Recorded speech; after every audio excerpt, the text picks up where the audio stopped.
Yeah, I'll react to that, sure. Hey guys, yeah, Romania. We're doing it. Hi, I'm Rick Steves, back Hey. with more of the best of Europe. This time, we got plenty of horsepower for an amazing trip in Romania. Romania! Thanks for joining us.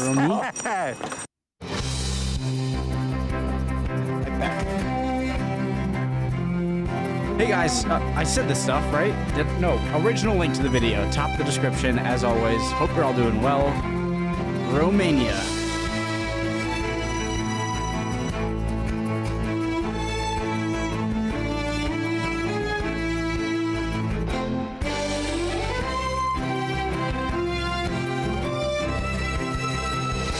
Great channel, love Rick Steves Europe. Romania is one of Europe's lesser-known corners with a rich and fascinating history. Having come through tough times, today it's a member of the European Union, clearly on the upswing, and a rewarding place to explore. Travelers experience a land of contrasts. Its lively capital has a modern bustle. Hold on, guys. I just gotta... The TV was on. Ah. Its mammoth of Ooh, contrasts. powerful-looking building. Its lively capital has a modern bustle. Its mammoth palace recalls a horrible dictator. A romantic king's retreat stands tall in the mountains, and medieval churches hide behind fortified walls. While many are lured by the Dracula myth, the reality is even more fascinating in this complex land where a vivid folklife still thrives. Question. The mountains in Romania, is that the Carpathians? Or is that something else? No. But a bigger question, is that Romania is a really outlier. It's separated. It's a Romance language, right? And a Romance, Latin Romance alphabet, I'm assuming, and yet it's separated by a lot of Slavic language speaking countries in the Balkans from the other Romance languages like Italian, French, Spanish, Portuguese. And how did that happen? I have an idea, and I might have heard it in a video where I think Venetian merchants went up through down the Adriatic and up the and into the Black Sea, and for trade, and maybe they chose, like, they had a port or something, or big trading thing where modern day Romania is, and maybe it just kind of stuck or really changed the language over there. But yeah, I'm curious why that's the case. In the southeast of Europe, Romania sits where the Danube River meets the Black Sea. Starting in Bucharest, we visit Pelish Castle. I mean, head that's for the more Carpathian reason. Mountains in Transylvania to visit Brajov and Sighișoara. We finish in the traditional region of Maramureș. I mean, being at the heart of the mouth of the Danube into the Black Sea, and they were trading in here, that kind of lines up. I'm assuming they would want to pick there. I'll stop pausing for now. I'll sit on my hands. Romania's capital, Bucharest, with about 2 million people, is a sprawling tangle of buildings. It's muscular and gritty, hard to like at first glance, but with a thoughtful look, it reveals its charms. Bucharest has a raw and bracing urban energy. Beautiful First-time architecture. visitors are struck by its eclectic mix of architecture. Just wandering the streets with your neck craned up is entertaining. The foundation of this architectural jumble dates from the late 19th century. That's just after Romania became a unified country for the first time. This architecture is crazy. Crazy good. In the 1860s, without a royal family to call their own, the Romanians went shopping for a king who could connect them with the European mainstream. They found one in Germany, where a prince looking for a throne agreed to become King Carol I of Romania. Like always, Germany having the... Just fast forward if you want. I know there's a reason why a lot of country monarchies, when they're looking for a suitor for their princess or prince, chose Germany in German states, because they weren't threatening their succession with people who might be loyal to bigger places. Like, this isn't important right now. Okay, sorry. Just continue. King Carol embraced his new homeland while bringing Western reforms and securing true independence for Romania. Under King Carol, Bucharest blossomed. He imported French architects to give Bucharest a romantic allure. Today, Victory Avenue is a showcase of the city's belle epoque when Bucharest was nicknamed the Little Paris of the East. The avenue rumbles toward the recently rejuvenated Old Town. Under more stately architecture, you'll find inviting pedestrian lanes. This is the traffic-free heart of town. Looks amazing. Locals enjoy a fun and relaxing scene, and there's almost no tourists in sight. And the nightlife scene is on the rise. Formerly abandoned shopping galleries are now sweet with hookah smoke. Food trucks fill a vacant lot with late-night sipping and socializing. If you're looking for fun after dark, this part of Bucharest can feel like one big sprawling cocktail party. Is Romania a country? Is Romania in the Balkans? Is it like the edge of the, because it's kind of northeast, right? A bit, and it doesn't feel exactly like is it considered in the Balkans? Is what I'm saying. And if you told me this was a place in France or you know, a nicer place of Germany, or I'd believe you. This looks really good.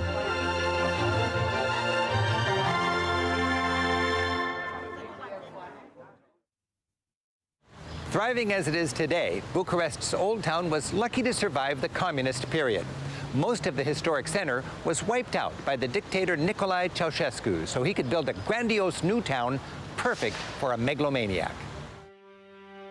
Ceausescu took power in 1965, He looks familiar. and through his 24-year Sure. dictatorship, his ego ballooned. He became addicted to massive projects without budgets. After a visit to North Korea, Ceausescu returned inspired to transform his city. He ripped out most of Bucharest's historical core to create this, his enormous civic center. Sorry, it's not my country. Its wide boulevards and Sorry, I was just like, what? Sorry. All right. center. Its wide boulevards and stone-faced apartment blocks all have a distinctive Pyongyang aesthetic. The culmination of his master plan was an immense palace with more than 1,000 rooms, fit for a dictator gone wild. Ceausescu literally starved his people to build his dream. Over 6 years, from 1983 to '89, thousands of laborers worked on it 24/7. When it finally opened to the public in 1994, that was 5 years after Ceausescu died, the Romanian people were both wonderstruck and repulsed. Today, guided tours lead gawking visitors around these vast and empty spaces. Yeah, it's like the more impressed you are looking at it, the more pissed off you're gonna get, knowing that so much went into just. You feel small exploring its grand halls, huge staircases, and mega ballrooms. You know, guys, all countries have had their problems in their past, you know, but that does not sound demanded very the good. ideal balcony from which to deliver speeches while looking out over his new town and a boulevard grand enough to match his ego. This palace and similarly extravagant projects all around the downtrodden country created a powerful anti-Ceausescu sentiment that ultimately led to his downfall. In late 1989, with winds of change sweeping the Eastern Bloc, armed revolution spread across Romania. An angry populace filled the square here in front of the Communist Party headquarters. They arrested their dictator and shot him on Christmas Day. This monument honors more than 1,000 Romanians who died in the struggle to overthrow the tyrant and free their country. Today, Ceausescu feels like ancient history, and Romania is proud to be part of the European Union. Joining local families on a Saturday morning in the park, you feel optimistic. While Romania's challenges are significant, it's clear the country is moving in the right direction.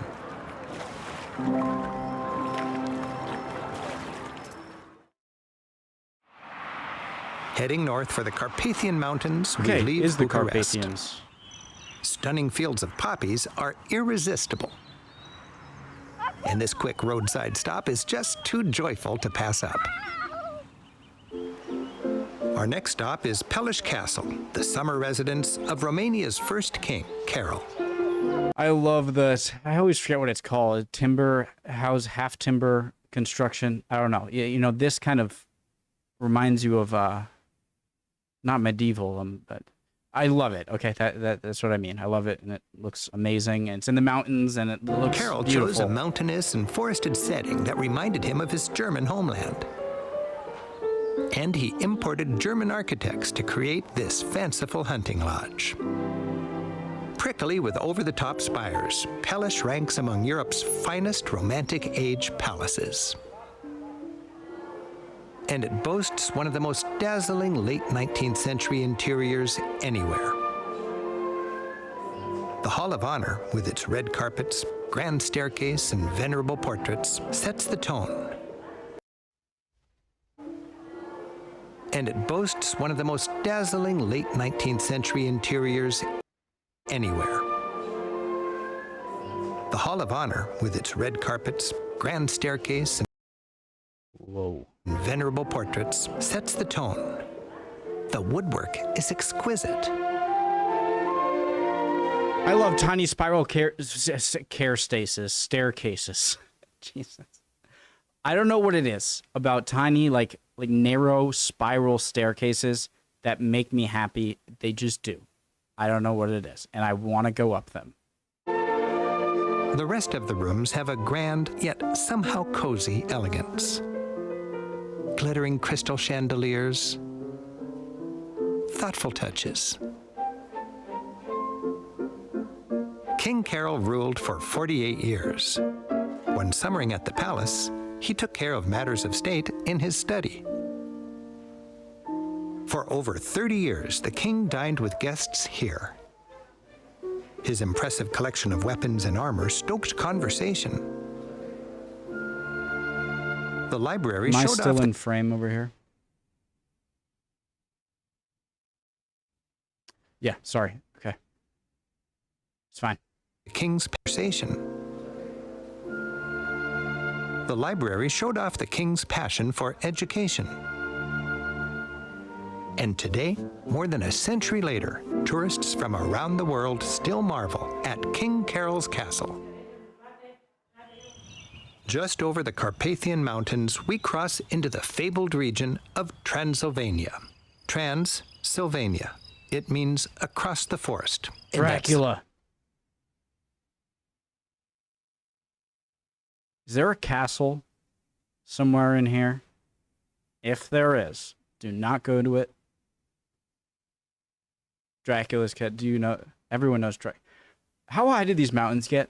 The Carpathians? I feel like I might have asked this in the Poland video I watched. literally where we've gone. We're spending the night in the handy home-based town of Brașov, which fills a scenic mountain valley. Most of the city's people live in boxy communist-era apartment blocks, many of which have been spiffed up. But the historic old town is much more charming. It's packed with locals enjoying a balmy evening. Thriving and appealing, Brașov offers a glimpse into a mid-sized Romanian city that has its act together. Why don't we have these in the U.S.? It's so stupid. We have no open, walkable, open areas. I'm not saying that we have to. I'm not saying I want to get rid of cars. It's just why can't we over here make more areas where like you can drive over over there, but over here it's just walking, cool, nice. Among other things, Transylvania is well known for its rustic and wild countryside and a medieval history with a surprising German twist. In the 12th century, Transylvania's Hungarian overlords needed help taming this wild frontier. So they imported skilled merchants and hardworking settlers from the German lands. For that reason, you'll find German-speaking enclaves and delightful German towns in this part of Romania. One of Transylvania's 7 original German towns is Sighișoara, perhaps the most popular tourist town in all of Romania. The old center is entirely contained within its fortified hilltop. Sigishora. Several of Sigishora's watchtowers still survive, and its historic centerpiece is its clock tower, proudly trumpeting the town's special status in the Middle Ages. Within the town's protective walls, visitors explore cobbled lanes, enjoy pastel German-style facades, and sip beers on the main square. Nearby, a statue honors Vlad? the town's tenuous connection with an infamous Romanian prince. It is Vlad. Vlad Tepes. I noticed him. I saw him right away, and then I was like, "Wait, is that Peter the Great from Russia?" No. Okay, there's Vlad. There he is. Tenuous connection with an infamous Romanian prince, Vlad Tepes. In the 15th century, he ruthlessly fought the Turkish Ottomans. Much later, he became better known as the inspiration for a vampire. Oh, that's where. Vlad had two nicknames. Okay, that makes that makes a lot of other things make sense. Vlad the Impaler and Dracula. That means son of the devil. Vlad the Impaler was brutal in his defense of his homeland. While he didn't drink anyone's blood, he was sadistic, famously impaling his victims. The popular Dracula myth came much later. Yeah, when? Dracula in the myth is a fictitious vampire created centuries later by the Victorian novelist Bram Stoker.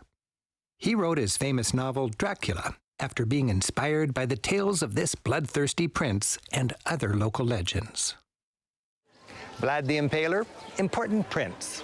Dracula the vampire, just a scary fairy tale. Nevertheless, Dracula is big business for local tourism. For many, when in Transylvania, a stop at Bran Castle is considered a must.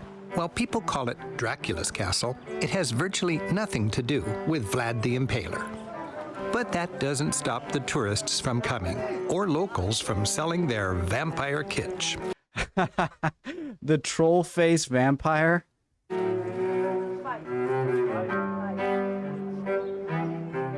Past the tacky souvenir gauntlet, a cobbled path curls up to the castle entrance. Despite the fanciful legends, Bran is actually a fine example of an authentic medieval fortress dating from the 14th century. Beautiful. Some of Romania's most memorable fortresses aren't castles at all. They're actually churches. While big towns were well fortified, smaller German villages were vulnerable to invaders. So what did the industrious settlers do? Just make the church a fortress, right? They fortified their churches.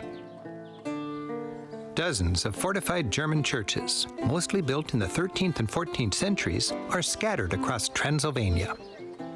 Like other medieval fortresses, they have beefy bastions, stout lookout towers, and narrow slits for archers. Entire communities could take refuge inside, within these wraparound defensive galleries. This fortified church had a room for each family, and when under attack, each family had a defensive responsibility. Stepping inside these churches feels like stepping into medieval Germany. Can I just say something before going forward? Romania, you are beautiful. Absolutely beautiful. And I don't know what I expected, but I'm like, but not only like did I not think for some reason, I'm like, I was like, every country has its beautiful places, but I just, all like the architecture, the castles and stuff, and the landscape is just such a beautiful country that I really know nothing about. Most of what I know about Romania, I've probably learned in this video so far. And you guys have a beautiful country. Narrow slits for archers. Entire communities could take refuge inside, within these wraparound defensive galleries. This fortified church had a room for each family, and when under attack, each family had a defensive responsibility. Stepping inside these churches feels like stepping into medieval Germany. Decoration was humble. Pews were simple benches. Bible quotes are in German. And to this day, the services are Lutheran. Today, most of Romania's ethnic Germans are gone, having emigrated in the late 19th century or fled to Germany after World War II. Those who remain speak a time-warped German and work hard to keep their unique cultural heritage alive. And the cultural heritage of Romania is many-faceted. Appreciating the diversity of the 20 million people who make up this country enriches your experience. The faces, as varied and beautiful as the land itself, tell the story.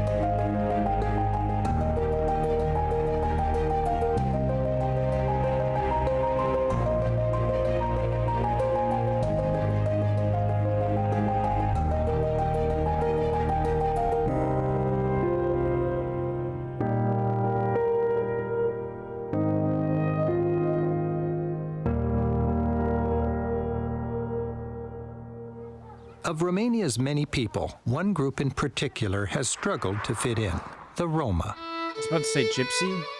Also known as gypsies, the Roma originated in India. They were nomads who migrated over the centuries throughout Eastern Europe and gained a reputation as musicians, thieves, and metalworkers. Romania has Europe's largest Roma population. They've had to abandon their nomadic ways and face the challenge of settling down. The classic Roma image is poor people in shanty towns. But most Roma live side by side with their Romanian neighbors, more or less fitting into mainstream society. And many Roma carry on the traditional craft of metalworking. We've been invited in to learn more. So how many years has your family been making copper? 450 years ago. Many generations. Yeah, many generations. Yeah. 6, maybe 7 generations. 6 or yeah, 7? Yeah. And this job, it's Your father, old. Yeah. his father. Yeah, my grandfather, my grand-grandfather. Right here. Yeah. I love your hat. Can I see your hat? Yeah, sure. So this is a Roma hat. Yeah, it's Roma hat. Yeah. Do you like to be called Roma or Gypsy? Roma. Roma. What is important to the Roma people? For Roma people, it's important family, respect life, my people, art, music, language, pure language. So you speak a Roma language. Yeah, yeah. So today, for the Roma community, Ooh, I wish I could ask. So is the Roma language also from the Romance branch that Romanian is from, or is it? I'd be, or no. what's the challenge? Oh, living Sorry, just let me go. I don't want to cut. Whenever language, pure language. So you speak a Roma language. Yeah, yeah. So today, for the Roma community, what's the challenge? Oh, living mother times, but at the same time, keep traditions. Pondering the challenges of maintaining traditions in an aggressively modern world, we leave Transylvania and drive north. At the fringe of the country, tucked next to the Ukrainian border, is Romania's most isolated region, Maramureș. Maramureș is fiercely traditional. Its centuries-old ways endure. Horse carts are commonplace. The men wear distinctive straw hats. The women are tough as the land. People work the fields as they have for generations. Village roads are lined with ornate wooden gateways. These gateways are intentionally elaborate, designed to show off the family's wealth. The gates protect family compounds. Along with the home, you'll find a barn, a garden, and an old-time dipping well. And if you've never tried one of these, locals are happy to demonstrate. Can you show me the well? No. Yeah? What do we have?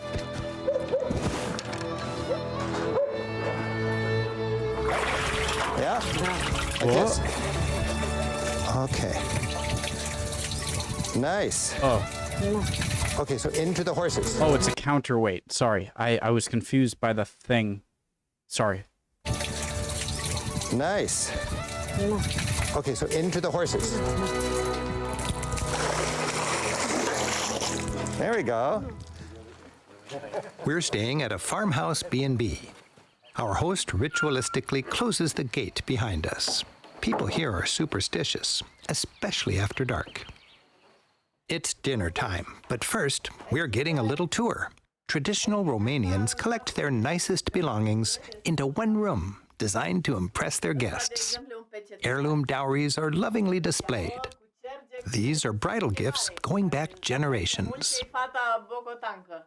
Tonight, we're being treated to a farmer's feast. The food is typical of the region, rustic, delicious, and farm fresh. Our host, Anna, is determined to feed us well. I love how alive the house is. Like all the everything is so colorful and stuff hanging on the walls. I know he did say they want to make certain rooms like impress guests, but it's definitely impressive. The food is typical of the region, rustic, delicious, and farm fresh. Our host, Anna, is determined to feed us well. Hearty salads, cabbage rolls. Polenta is a daily treat around here, and pork is big. In Romania, like everywhere else, food is especially tasty when it's local and fresh. And everything goes better with the local firewater. All right.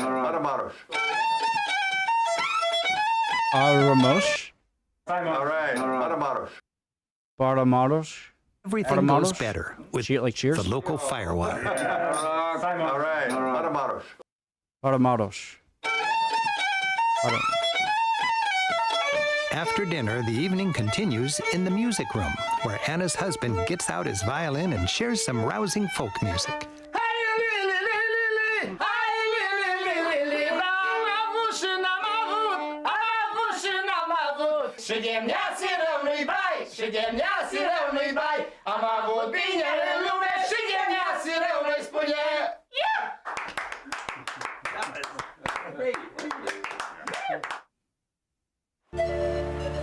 In this traditional community, many homes are busy with small-scale crafts and industry. Just up the lane, we meet a family who welcomes us into their cozy yet busy world.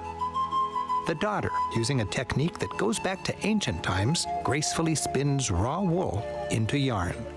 Inside, her mother weaves the yarn into bolts of cloth, which will eventually be made into heavy woolens for the winter. Next door, a watermill does the same work it's done since medieval times. With the flip of a giant lever, George, the miller, sets things in motion. All of this powers his fulling mill, which takes the neighbor's woven wool to the next stage. Wooden hammers relentlessly pummel the fabric. With the help of hot that's so water, cool. the wool is pounded into a dense felt. The finished product is heavy and warm. Wait, so Takes the neighbor flip of a giant. So I'm gonna go back, but so they get it Whirl like off the animal here, and they spin it, and then they send Darn. it here. into bolts. Next door, a watermill does the same work it's done. And then they pound this stuff with the watermill hammers. Miller powers his fulling mill, which takes the neighbor's woven wool to the next stage. Okay. Wooden hammers relentlessly pummel the fabric. With the help of hot water, the wool is pounded into a dense felt.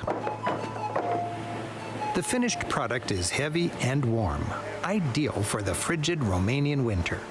The water wheel also powers grinding stones. To this day, villagers drop off their grain to be ground into everything from animal feed to polenta. And George also has his own still for making the local brandy, Horinka. He stokes the fire and patiently stirs his heated plum mash to keep it from burning. After its steamy journey through his low-tech water cooler, George's beloved firewater trickles into his bucket. And you can't visit George's distillery without tasting the final product. Oh, yeah. Good?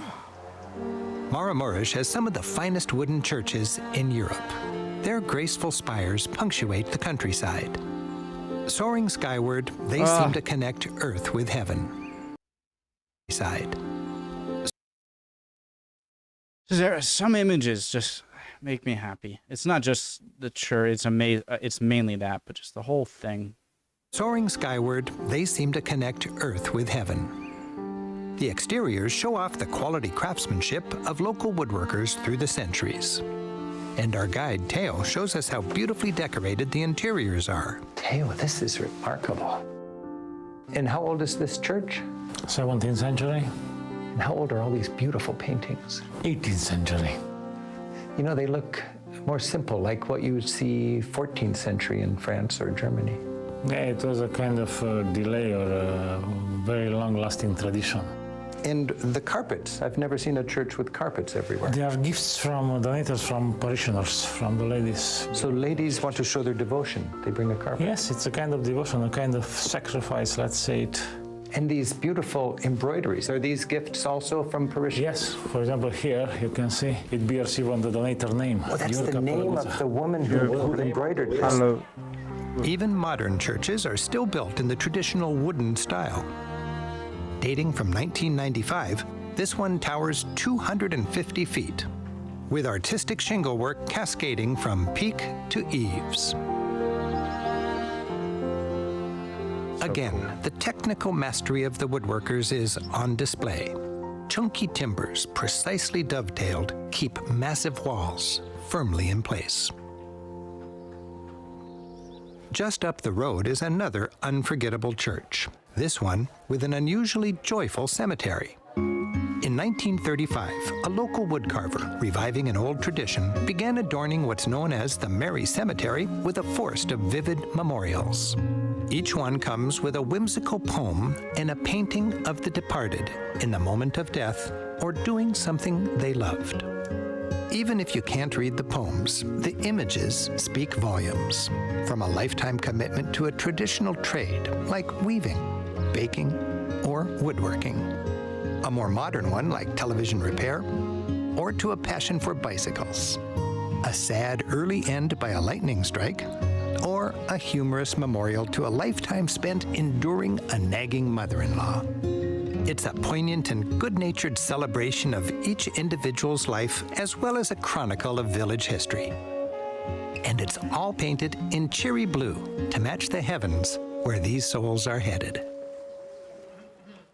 Traveling Well, that was powerful and to Romania, I feel about Beautiful. as far from home as I've ever been while still in Europe.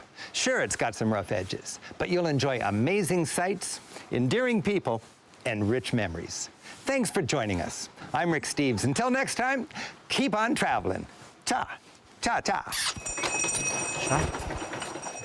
The palace is surprisingly modern. bloopers. Built in the 1880s, it came with all the latest comforts. Forced air heating, telephone, you name it. Oh, that would have been a great take. And they laughed. And oh, there we go. You'll find German-speaking enclaves and delightful German towns as part of this part of Bristol. You know what I'm going to do? There's a little bird over there. Boom. Okay. Can I have a little Horinka, George? Horinka, I'm empty. Oh, Romania, first of all, I have to say, such a beautiful country, and I don't know why I had a certain thought of it going in. I guess I just American or people have a certain thought of countries over there, but man, not only was I completely wrong in my assumption, but it's freaking beautiful. You have a beautiful country. I enjoy that a lot. If you've been watching me at all, I've watched a lot of Rick Steves Europe videos. I think they're just amazing. And yeah, I'd appreciate any comments down below, any answers to any questions I had. You guys are really awesome at that, or any comments at all. I love you all. I hope you're all doing well. And I'd love if you liked and subscribed, and hopefully I'll see you next time, next video. Bye, guys.